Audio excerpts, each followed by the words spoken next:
ఓం ఐం హ్రీం శ్రీం శ్రీమాత్రే నమః. ఇది అపారమైనటువంటి శక్తివంతమైన నామము.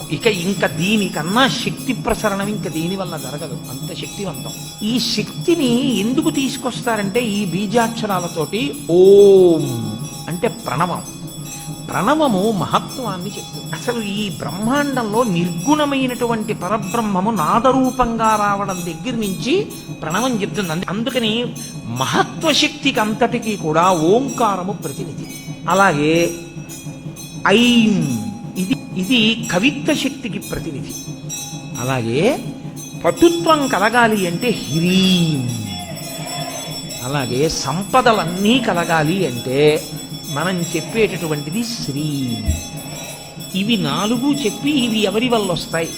ఇవన్నీ కదలికలకి సంబంధించిన విషయాలు. ఇవన్నీ ఆదిశక్తి వలన వస్తాయి. అందుకని ఆ పరదేవతని పిలిచేటప్పుడు ఓం ఐం హ్రీం శ్రీం శ్రీమాత్రే నమః